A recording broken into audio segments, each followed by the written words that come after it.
नमस्कार, आपका मुद्दा लेकर मैं आकांक्षा हाजिर हूँ। दोस्तों, मानव की एक प्रवृत्ति है कि वो हमेशा कुछ नई चीजें तलाशता है। नई जानकारी हो तो उसमें कोई ना कोई नया शोध करता है। तो आज हम बात करेंगे शोध की। वास्तव में ये शोध है क्या और इसके क्या फायदे हैं, इसी विषय पर बात करने के लिए आज एक्सपर्ट के तौर पर हमारे साथ है पंडित रविशंकर शुक्ल विश्वविद्यालय से doctor Girija Shankar Gautam ji, assistant professor. आपका बहुत बहुत स्वागत है।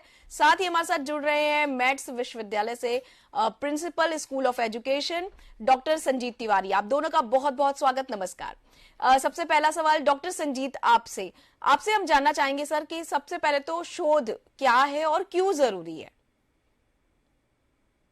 देखिए मैडम, नए नए तथ्यों को जानना, अनुसंधान करना या कोई भी जानकारी जो हमें हासिल होती है, चाहे वो हम उसके लिए अथक प्रयास करते हैं, तो इन चीजों के बारे में एक दिशा निर्देश लेके आगे चलना, और ताकि ये जो जानकारियां प्राप्त हुई हैं विभिन्न स्रोतों से, अलग अलग लोगों के माध्यम से, वो जनमानस को सबको उपलब्ध हो और उस तथ्यों और जानकारियों के आधार पे डेवलपमेंट में हम आगे बढ़ सकें। और यही पीछे भी ऐसे ही रहा है, क्योंकि हमको पुराने इतिहास में अगर हम जाते हैं तो जो जानकारियां हमें प्राप्त हुई हैं उन्हीं के सहारे हम आज डेवलप होते हुए यहाँ तक पहुंचे हैं। तो शोध बहुत आवश्यक है जी क्योंकि शोध के द्वारा ही मनुष्य आगे जो है एक नई पीढ़ी को जो पुराने हमारे अनुभव हैं उनको साझा कर पाता है। तो जी ये रिसर्च उसके लिए बहुत आवश्यक है। जी आमतौर पर स्कूल में इस तरह के शब्द तो हम नहीं सुनते हैं, लेकिन कॉलेज में जैसे हम जाते हैं तो रिसर्च के बारे में बहुत बातें होती हैं, पर हमें उसका मतलब समझ नहीं आता, उसका महत्व समझ नहीं आता। डॉक्टर गिरिजा शंकर गौतम, आपसे हम जानना चाहेंगे कि शोध क्यों जरूरी है और क्या किस तरह से इसका स्वरूप होना चाहिए। नमस्कार। शोध और रिसर्च दो शब्द हैं जो सामान्य तौर पर प्रयोग किए जाते हैं। अनुसंधान, गवेषणा, अनुशीलन जैसे शब्द भी इसके लिए प्रयोग किए जाते हैं। जी। शोध से तात्पर्य यह है कि किसी चीज को शुद्ध करना सामान्य अर्थ है, लेकिन अनुसंधान के क्षेत्र में शोध से तात्पर्य यह है कि हम नवीन स्थापनाएं करें या अपने ज्ञान क्षितिज का विस्तार करें। जी। तो ज्ञान क्षितिज का विस्तार करना शोध का एक मुख्य उद्देश्य है, जिसमें वैज्ञानिक दृष्टि का होना, तथ्यात्मकता का होना और सही भाषा शैली का होना जरूरी है। जी। डॉक्टर संजीत, आपसे अगला सवाल है, और अक्सर क्या होता है कि जब हम शोध की बात करते हैं तो दिमाग में एक बात आती है कि शोध पत्र में उसे प्रकाशित करना है, लेकिन कई बार सेमिनार में भी शोध आमंत्रित किए जाते हैं, शोध पत्र को आमंत्रण मिलता है, और जब हम शोध पत्र लेकर जाते हैं तो हमें क्या उसका बेनिफिट मिलता है। एक रिसर्च स्कॉलर के पॉइंट ऑफ व्यू से अगर देखते हैं, हम कोई सेमिनार या कॉन्फ्रेंस में अपना शोध पत्र लेके जाते हैं तो वहां पे हम अपनी बात रखते हैं, जो हमने शोध किया है, जो भी हमारा टॉपिक या जो भी हमारा एरिया है, और वहां पे वो हम जो उस संगोष्ठी या जो कॉन्फ्रेंस में लोग इकट्ठा हुए हैं उनके पास अपनी वो बातें रखते हैं। ऐसे ही तमाम अलग अलग लोगों के अलग अलग मत हो सकते हैं जिसपे चर्चाएं होती हैं, और फिर वो स्कॉलर या जो शोधार्थी है वो अपने उस शोध पत्र को किसी एक अच्छे जर्नल में प्रकाशित करवाता है, और उस जर्नल में प्रकाशित होने के बाद वो शोध पत्र फिर सभी लोगों के लिए उपलब्ध रहता है। तो कहने का तात्पर्य यह है कि जिस विषय पर भी अध्ययन किया गया है उस के अध्ययन के बारे में लोगों को, आम सभी लोगों को उसके बारे में पता चले। यह एक निरंतर क्रमिक प्रक्रिया है, ये आगे बढ़ती रहती है, और इस तरीके से पीछे हमने जो गलतियां करी हैं या पीछे हमारा जो अधूरा ज्ञान है वो आगे चल जी रहता है। तो एक ये आपने जैसे कहा, सही कहा कि एक जो हायर स्टडीज में जाते हैं स्टूडेंट, यानी कि पोस्ट ग्रेजुएट या उसके बाद की प्रक्रियाएं होती हैं ज्यादातर, तो ऐसे शोधार्थी को उसमें शोध पत्र प्रकाशित करने के बाद उनका नेशनल इंटरनेशनल रिकॉग्निशन होता है। उन्होंने जिस विषय पर अपना शोध किया है वो शोध को बल मिलता है, और साथ में अगर वो कहीं जॉब के लिए जा रहे हैं या ऐसा दूसरी चीजों में भी जा रहे हैं तो एक फॉर्मेट होता है एपीआई का, तो उस एपीआई में भी उनको मार्क्स दिए जाते हैं शोध पत्र के आधार पर। जी। तो बहुत सारे बेनिफिट होते हैं उसके। जी। डॉक्टर गिरिजा शंकर गौतम, आपसे हम जानना चाहेंगे कि क्या होता है कि जब हम शोध पत्र लेकर जाते हैं तो बहुत सारे लोगों को तो पता ही नहीं होता कि शोध पत्र लिखा कैसे जाता है। बहुत सारे लोग उसे निबंध के स्वरूप में भी लिख कर ले जाते हैं। तो शोध पत्र क्या है और क्या नहीं है, इसे कैसे आप डिफाइन करेंगे? शोध पत्र सामान्य तौर पर ज्ञान के नवीन क्षेत्रों का विस्तार है और सामान्य अध्ययन शोध नहीं है। जैसे हम तमाम पुस्तकें इकट्ठा कर लें, वह भी शोध नहीं है, या हम बहुत सारी इंटरनेट पर चीजें खोजते रहते हैं, वह भी शोध नहीं है, या हम घर में या बाहर पढ़ते रहते हैं, वह भी शोध की कैटेगरी में नहीं, श्रेणी में नहीं है। शोध के लिए हमारे पास एक निश्चित उद्देश्य का होना जरूरी है और एक निश्चित निष्कर्ष तक पहुंचना जरूरी है जी। तो एक उसकी प्रविधि है, उस प्रविधि में विश्लेषण है, अध्ययन है, क्षेत्र भ्रमण है, इसके बाद उससे जो निष्कर्ष निकलेंगे, ये पूरी एक प्रक्रिया है। यदि हम उस प्रक्रिया का पालन नहीं करते हैं, निर्धारित अवधि का भी पालन यदि नहीं करते हैं, तो शोध के रूप में शोध नहीं कहा जाएगा, वह केवल सामान्य अध्ययन कहा जाएगा। इसलिए एक तो पहले नंबर पर यह कि हमें शोध करना है, इसके लिए हमारी आंतरिक इच्छा, हमारी आंतरिक ऊर्जा उस विशेष क्षेत्र में लगनी चाहिए और लक्ष्य निश्चित होना जरूरी है, अन्यथा वह सामान्य अध्ययन कहलाएगा। दूसरी बात आपने कही कि शोध पत्र हम लेके जाते हैं तो उसको कैसे प्रयोग करें।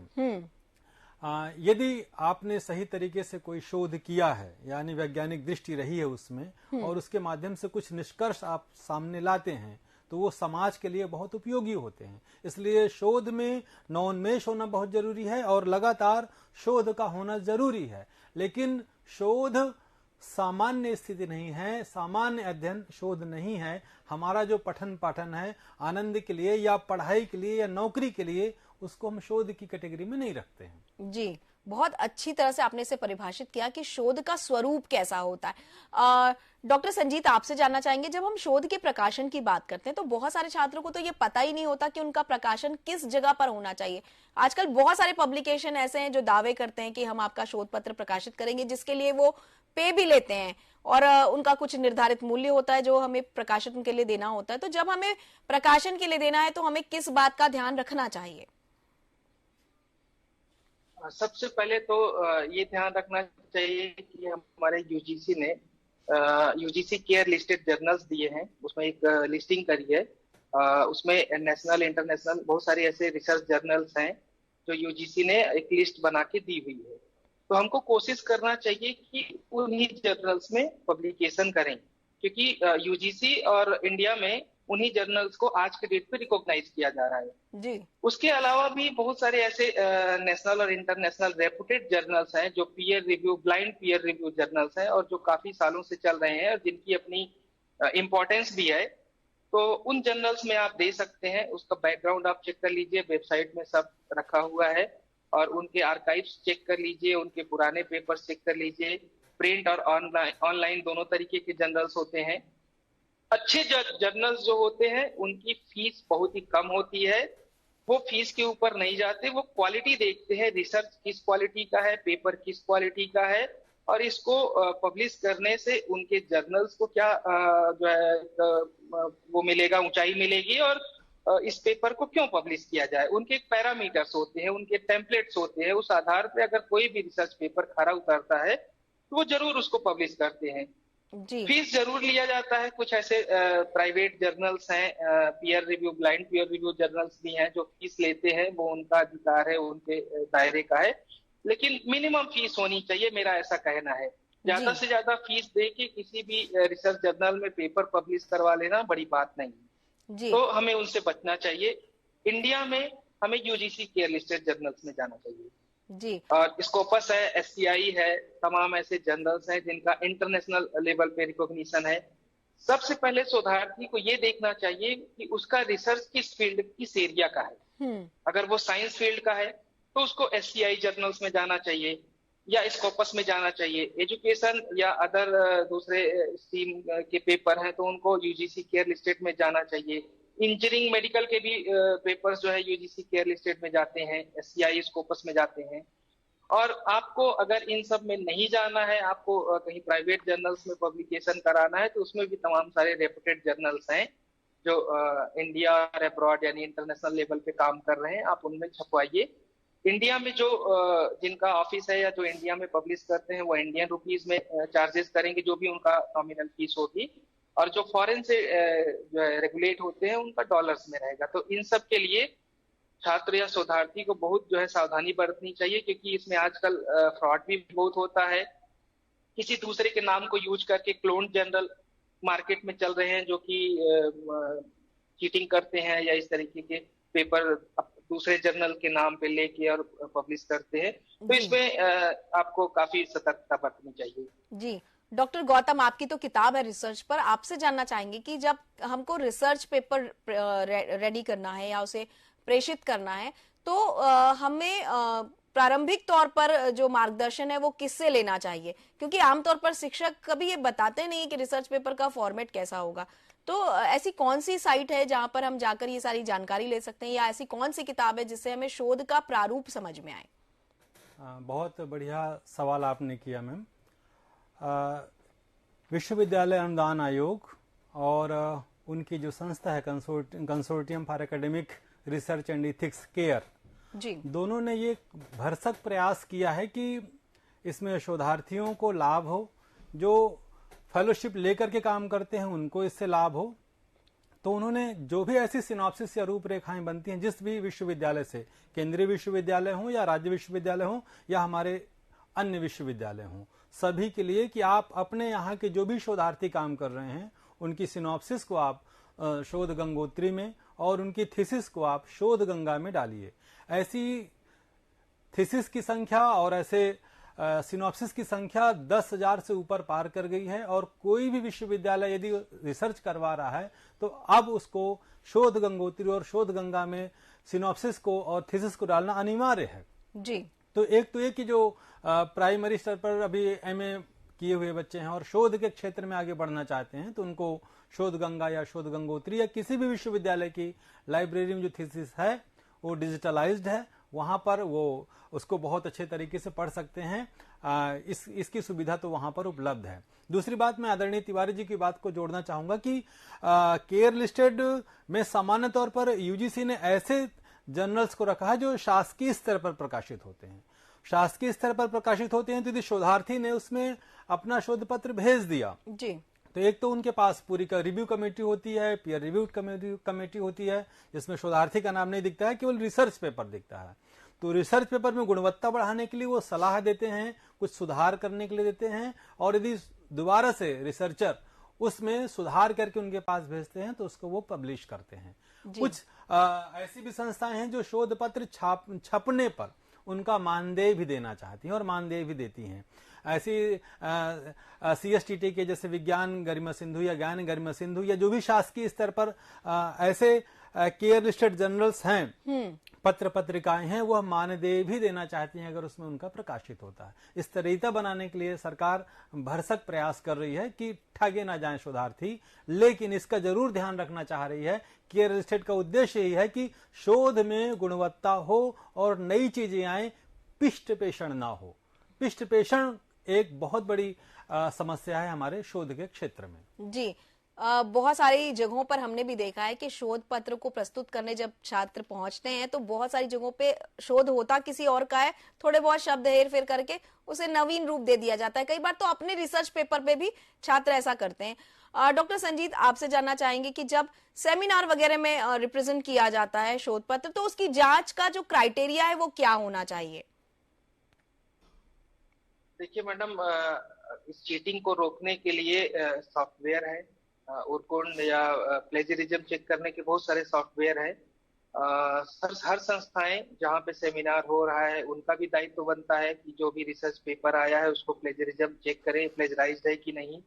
और ऐसी संस्थाएं या ऐसे जर्नल्स जो पब्लिश करते हैं, जैसे सर ने बताया यूजीसी केयर लिस्टेड जर्नल्स है, वो लोग भी उसको देखते हैं कि वो पेपर प्लेजराइज तो नहीं है, कहीं से कॉपी तो नहीं किया हुआ, कंटेंट चोरी का तो नहीं है। वो जब चेक कर लेते हैं, संतुष्ट हो जाते हैं। उनके लिए टीम होती है, उनकी पीयर रिव्यू टीम होती है, एडवाइजरी टीम होती है, एडिटोरियल बोर्ड टीम होती है, वो हर तरीके से जब संतुष्ट हो जाते हैं कि ये ओरिजिनल जेन्युइन है, तभी वो पेपर पब्लिश किया जाता है। तो जी ऐसा नहीं है कि आप कहीं नेट से या किसी दूसरे का पेपर लेके हेर फेर करके, आज के टाइम पे ऐसा पॉसिबल नहीं है। जी, ये बहुत अच्छी बात बताई और छात्रों को इसके लिए सतर्क भी रहना चाहिए। जब हम नवीन शोध की बात करते हैं तो शोध हम आमतौर पर उस विषय पर करते हैं जो हमें पता होता है, उसमें कुछ नवीनता हमें डालनी होती है, कुछ नया उद्देश्य, कुछ नए कीर्तिमान स्थापित करने होते हैं। डॉक्टर गौतम, आपसे अगला सवाल है कि शोधार्थियों को शोध पत्र प्रकाशित करना तो जरूरी है, ये बात डॉक्टर संजीत जी ने भी बताई, पर हमने देखा है कि असिस्टेंट प्रोफेसर और प्रोफेसर्स भी रिसर्च पेपर प्रेजेंट करते हैं, इसका क्या बेनिफिट होता है? शोध को डिग्री के साथ जोड़ दिया गया है, इसलिए अब जो असिस्टेंट प्रोफेसर बनना चाह रहे हैं उनके लिए, या जो असिस्टेंट प्रोफेसर हैं उनको प्रमोशन के लिए, या एसोसिएट हैं उनको प्रोफेसर बनने के लिए, तीनों स्तर पर उनसे रिसर्च पेपर की डिमांड होती है कि वो गुणवत्तापूर्ण अनुसंधान करें। गुणवत्तापूर्ण अनुसंधान के लिए बहुत जरूरी ये है कि हम प्राइमरी सोर्स पर जाएं, हम सेकेंडरी सोर्स पर न जाएं। सेकेंडरी सोर्स और जो कट पेस्ट की बात अभी हो रही थी कि हम इस तरह से देखते हैं, उससे दूर रहने की आवश्यकता है। और स्तरीयता बनाए रखने के लिए मुझे ऐसा लगता है कि एक पूरी शोध करने की पूरी एक फिलॉसफी है, एक साइंटिफिक वे है, जिसमें तथ्यों पर हमें ध्यान देना होता है। कल्पना शक्ति हमारी सहायक हो सकती है, लेकिन किसी भी विचारधारा से ऊपर उठ करके तथ्यों के आधार पर हमको बात करनी होती है। और ये एक निरंतर और चलने वाली प्रक्रिया है, लेकिन ये ज्ञान का विस्तार उसमें होना चाहिए और नवीन स्थापनाएं होनी चाहिए, तभी हम बहुत बेहतर शोध पत्र लिख सकते हैं कला और मानविकी के क्षेत्र में, अगर हम आविष्कार नहीं कर रहे हैं तो। जी, डॉक्टर संजीत, आपसे जानना चाहेंगे कि शोध के लिए फंडिंग भी होती है गवर्नमेंट के साइड से, तो क्या शोध पत्र प्रकाशन से या शोध पत्र के सेमिनार आयोजित करने से क्या शासन प्रशासन को भी कोई लाभ होता है? शासन प्रशासन को जरूर लाभ होता है, हर व्यक्ति को लाभ होता है, क्योंकि किसी भी एरिया फील्ड में कोई भी रिसर्च किया गया तो उस एरिया या उस फील्ड या उस पर्टिकुलर जो प्रॉब्लम्स थी, जिस प्रॉब्लम को लेके रिसर्च किया गया, उसका आउटकम क्या रहा, उसका रिजल्ट क्या रहा, तो वो रिजल्ट अगर रिकॉग्नाइज होता है, वो रिजल्ट सामने आता है समाज के, तो अब उसका एजुकेशनल इम्प्लीमेंटेशन हो सकता है, उसका सोशल इम्प्लीमेंटेशन हो सकता है, उसका मेडिकल इम्प्लीमेंटेशन हो सकता है, अलग अलग जगह पे उसका अपना अपना उपयोग होता है। देखने की ये बात होती है कि वो रिसर्च किस फील्ड, किस एरिया में किया गया और उसकी प्रॉब्लम क्या थी। किसी भी रिसर्च को करने से सबसे पहले हम प्रॉब्लम्स को फाइंड आउट करते हैं जी। मतलब जिस चीज पे हमको रिसर्च करना है, जो हमको जानना है, सबसे पहले हम समस्या जानने की कोशिश करते हैं। जब हमको समस्या मिल जाती है तो उनके कुछ वेरिएबल्स होते हैं, उनको डिसाइड किया जाता है और उन वेरिएबल्स के ऊपर फिर हम आगे बढ़ते हैं, ऑब्जेक्टिव्स बनाते हैं, हाइपोथेसिस बनाते हैं, डेटा कलेक्शन करते हैं। सर ने जैसा कहा प्राइमरी होना चाहिए, तो प्राइमरी डेटा कलेक्शन करते हैं। कुछ ऐसे एरिया है जहां प्राइमरी डेटा नहीं मिलता, तो देन हम सेकेंडरी डेटा में जाते हैं। डेटा कलेक्शन करके फिर जो हमने हाइपोथेसिस बनाई थी, उनके आधार पे हम एनालिसिस करते हैं, उसका इंटरप्रिटेशन करते हैं, कंक्लूजन करते हैं, देन हमारा लास्ट में एक आउटकम निकल के आता है। और वो आउटकम फिर हम डिसाइड करते हैं कि इसका एजुकेशनल इम्प्लीमेंटेशन होगा, सोशल इम्प्लीमेंटेशन होगा, मेडिकल इम्प्लीमेंटेशन होगा, या किस फील्ड में कौन सा जो है इसका फायदा मिलेगा। तो वो पूरे समाज को, पूरे देश को फायदा मिलता है। देश ही नहीं, पूरे दुनिया के लोग, हम लोग भी फॉरेन में अभी आपने देखा पीछे कोरोना आया हुआ था जी। तो कोरोना से रिलेटेड जितने भी शोध पत्र प्रकाशित हो रहे थे, वो लेसेंट जर्नल में हो रहे थे, नेचर पत्रिका में हो रहे थे। तो हम सब टीवी में बैठ के या इसमें न्यूज़पेपर में सब पढ़ते थे कि इस शोध पत्र के आधार पर, लेसेंट पत्रिका के आधार पर कोरोना का जो है स्पॉन इतना दिन का है, उसका प्रिवेंशन इस तरीके से है, ये मेडिसिन काम कर रही है, नहीं काम कर रही है। तो ये सब फायदा है। आज जहाँ पे मैं बार बार बात करता हूँ कि पूरी दुनिया एक ग्लोबल विलेज है जी। अगर हमारे इंडिया में या हमारे देश में या कोई एक पर्टिकुलर व्यक्ति कोई भी एक रिसर्च करता है किसी भी फील्ड का जी, और वो अपने रिसर्च पेपर को ऐसे संगोष्ठियों में या इस तरीके के प्लेटफॉर्म पे पब्लिश कराता है, तो वो पूरे वर्ल्ड में, अब जैसे मैं अपनी एक बात बता रहा हूँ, मैंने जो रिसर्च पेपर पब्लिश करवाए हुए हैं वो गूगल स्कॉलर सिटेशन में रखे हुए हैं। जी। अब अगर इंटरनेशनल लेवल पे कोई भी अपने उसी एरिया में जिसमें मैंने रिसर्च किया हुआ है, अगर उसी एरिया में अगर वो कुछ दूसरा रिसर्च करना चाहता है और इंटरनेट पे जाके सर्च करता है या वो कीवर्ड्स वो डालता है, तो उसको मेरे पेपर दिख जाएंगे। और मेरे पेपर में के आउटकम्स क्या हैं, मेरी प्रॉब्लम्स क्या थी, मेरा पैटर्न क्या था, उसको पूरा स्टडी करेगा। और स्टडी करने के बाद उसमें से वो कुछ साइट भी करेगा जिसका क्रेडिट मुझे भी मिलेगा, है ना। और फिर उसको आधार बनाते हुए या मेरे रेफरेंसेस को यूज करते हुए अपने पेपर या अपने सिस्टम को वो फॉलो कर सकता है और अपने आउटकम्स दे सकता है। जी। ये देखना होगा कि रिकॉग्निशन या आउटकम्स जो है वो किस लेवल पर एक्सेप्ट होते हैं। जी। क्योंकि बहुत लोग करते हैं एक ही पैटर्न, एक ही तरीके का रिजल्ट आउटकम यहाँ भी निकलेगा और दूसरे जगह भी निकल सकता है। बिल्कुल। तो हमेशा हम ग्रोथ और डेवलपमेंट की बात करते हैं, आगे चलने की बात करते हैं, तो इस तरीके से पीछे के रिसर्चेस को फायदा लेते हुए हम आगे की बात करते हैं, नए तथ्य नवीन ज्ञान निकालने की कोशिश करते हैं। तो ये सब उसका एक फायदा है अपना जी। और इस तरीके से हम आगे बढ़ सकते हैं। जी। डॉक्टर गौतम, अगला सवाल आपसे है और सवाल ये है कि कई बार एक पेपर दो लोग मिलकर आप बनाते हैं आपस में, और जब इसका पब्लिकेशन होता है तो उसमें जो नंबरिंग होती है 1 और 2 की होती है, तो उसका जो काउंटिंग होती है उसकी रिसर्च पेपर की, वो किस तरह से होती है और उसका बेनिफिट किस तरह से मिलता है? शोध एकल भी हो सकता है और शोध सामूहिक भी हो सकता है। जी। यदि प्रयोगशाला में, लेबोरेटरी में काम किया जाता है तो उसमें एक से अधिक लोग सहायक होते हैं, लेकिन एक स्कॉलर तो मुख्य रहेगा और उसके साथ में कुछ सहयोगी भी रहते हैं। दरअसल एक कोई काम करता है तो वो सही काम कर रहा है कि नहीं कर रहा है, उसका रास्ता सही है कि नहीं सही है, उसकी गुणवत्ता सही है कि नहीं, तो इन्वेस्टिगेटर भी हो सकते हैं, उसके गाइड भी हो सकते हैं और को गाइड भी हो सकते हैं। तो इस तरह एक से अधिक लोग उसमें सहभागिता करते हैं इसी बड़े शोध पत्र में, उनके नाम से प्रकाशित होता है। प्रथम जो राइटर है, फर्स्ट राइटर जो है, उसको फायदा ये मिलता है कि वो मूल अनुसंधान करता होता है, इसलिए उसको सामान्य तौर पर पहले 60 और 40 का विधान था कि 60% जो फर्स्ट राइटर है उसको और जो साथ में सेकंड थर्ड है उनको 40% मिलता था, ऐसा है। कहीं कहीं पर उसको 50-50 भी कर देते हैं, यदि 2 राइटर हैं तो 50-50 भी उनको मिलता है। लेकिन अभी मुझे लग रहा है कि 60 फर्स्ट राइटर और जो को इन्वेस्टिगेटर है, जो सहायक है, उसके साथ में उसको 40% के मार्क्स मिलता है। यदि 10 अंक हैं तो 6 नंबर उसको मिलेंगे, 4 नंबर उसको मिलेंगे। जी।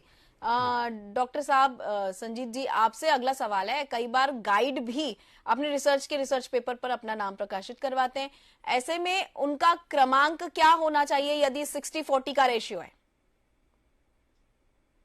उनका क्रमांक दूसरा होना चाहिए, क्योंकि मुख्य जो आपका रिसर्चर है, जो आपका शोधार्थी है जी, वो काम कर रहा है उस समस्या पर, उस टॉपिक पे। गाइड जो है वो गाइड की भूमिका निभा रहा है, वो एक निर्देशक है। वो सर ने जैसे कहा कि वो उनके साथ इसलिए होते हैं कि वो अपना मार्ग भ्रमित ना हो जाए, उनको एक सही डायरेक्शन मिले जी। लेकिन अगर अनएक्चुअल देखा जाए तो वो कार्य उस शोधार्थी का ही है, निर्देशक उसको केवल दिशा निर्देश दे रहा होता है। उसकी भी भूमिका महत्वपूर्ण होती है, लेकिन पहले नंबर पे शोधार्थी होता है और दूसरे नंबर पे उसका निर्देशक होता है। जी।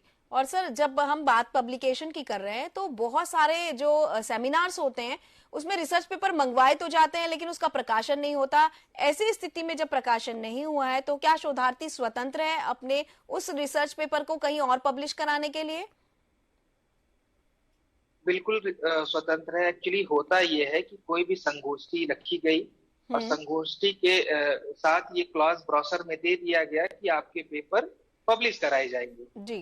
अब उसमें टेक्निकल दिक्कत ये आती है कि संगोष्ठी हुई, उसमें पेपर पढ़े गए, सारा सब कुछ हुआ, लेकिन अब पेपर पब्लिश कहाँ कराया जाए ये बड़ी समस्या आती है। क्योंकि जो पब्लिशर्स होते हैं या जो रिसर्च जर्नल्स होते हैं वो रेपुटेड होते हैं, वो अपने किसी भी चीज में कोई भी समझौता नहीं करेंगे। जी। समझौता किस तरीके से नहीं करेंगे कि उनकी एक पीयर रिव्यूअर टीम होती है। अगर उसमें पेपर भेजा जाएगा तो वो अपने हिसाब से उसको पीयर रिव्यू करेंगे। मैंने पहले भी कहा कि वो प्लेजरिज्म चेक करेंगे, कंटेंट देखेंगे और सारा सब कुछ देखेंगे, उसके बाद ही उस पे वो अपना कंसेंट देंगे या पब्लिश करने के लिए आगे बढ़ेंगे। तो जनरली क्या होता है कि कहीं भी सेमिनार या कॉन्फ्रेंस हुआ तो उनके यहाँ सेमिनार या कॉन्फ्रेंस तो खत्म हो गया, 1 दिन या 2 दिन 3 दिन का, उसके बाद उस पर कोई काम नहीं करना चाहता है। तो अगर कोई भी जर्नल या पब्लिकेशन हाउस ने मना कर दिया कि भाई इसमें खामियां हैं इस रिसर्च पेपर में, हम नहीं पब्लिश करेंगे, तो फिर वो जिसने सेमिनार करवाया या कॉन्फ्रेंस करवाया वो लोग बहुत ज्यादा उसके पीछे नहीं जाते कि वो शोधार्थी से कम्युनिकेशन उनके बीच में हो और अगर उसमें कुछ खामियां हैं या कुछ गड़बड़ी है तो उसको सुधार करके फिर भेजा जाए। तो ये एक गैप बन जाता है।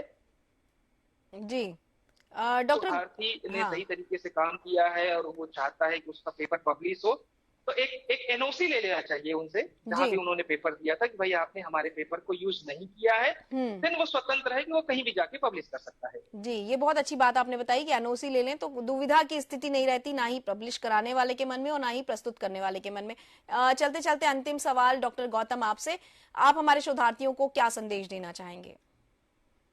शोधार्थियों को मैं यह संदेश देना चाहूंगा, क्योंकि शोधार्थी दो तरह के आते हैं। एक तो ये कि उनको नौकरी की चाह होती है तो वो नेट एग्जाम क्लियर करते हैं, नेट के बाद वो कई बार उनका जेआरएफ भी होता है या आरजेएनएफ होता है, सरकार प्रोत्साहन के लिए स्कॉलरशिप देती है। तो स्कॉलरशिप को लेने के लिए भी विद्यार्थी कई बार एडमिशन लेते हैं जी। और कुछ विद्यार्थी सहज ही जो रिसर्च करना चाहते हैं वो लेना चाहते हैं। तो दोनों तरह के शोधार्थी हमारे पास आते हैं, जो डिग्री चाहते हैं और नौकरी के लिए या स्कॉलरशिप के लिए केवल प्रवेश लेते हैं, और कुछ ऐसे होते हैं जो धुन के पक्के हैं या ज्ञान का विस्तार करने और भाषा और गहन स्टडी करना चाहते हैं। दोनों तरह के विद्यार्थी हमारे पास आते हैं। हमारी दोनों से यही प्रत्याशा होती है कि वो ज्ञान क्षेत्र का विस्तार करें और फुल टाइम रिसर्च करें। यदि अनुसंधान वृत्ति उनको मिल रही है उसका बेहतर फायदा लें, तो फुल टाइम शोध करें और एक अपने क्षेत्र में कुछ नया कर सकें, ये उनके लिए रहते हैं। लेकिन इसके लिए फिर मैं कहना चाहूंगा, शोध का क्षेत्र सामान्य क्षेत्र नहीं है, केवल अध्ययन का क्षेत्र नहीं है, केवल पठन का क्षेत्र नहीं है, ये ज्ञान की सीमा विस्तार का है। यही आपसे नवीन स्थापना की मांग करता है। ये शासन प्रशासन की योजनाएं बनाने के लिए आपसे एक मार्गदर्शन चाहता है। इसलिए ये गहन अध्ययन का क्षेत्र है, लेकिन फिर भी इसमें लोगों की अभी भी बहुत कमी है।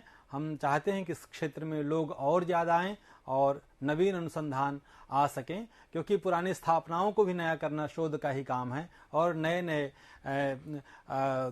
अन्वेषण करना या नई स्थापनाएं देना या ज्ञान क्षितिज में थोड़ा सा भी कोई विस्तार कर सकता है तो हम मानते हैं कि उसने कुछ नया किया है, अर्थात उसने शोध किया है और उसको डॉक्टरेट की उपाधि भी प्राप्त होती है इसके माध्यम से। जी, बहुत बहुत धन्यवाद आप दोनों ही मेहमानों का, जिन्होंने इतनी महत्वपूर्ण जानकारी हमसे साझा की।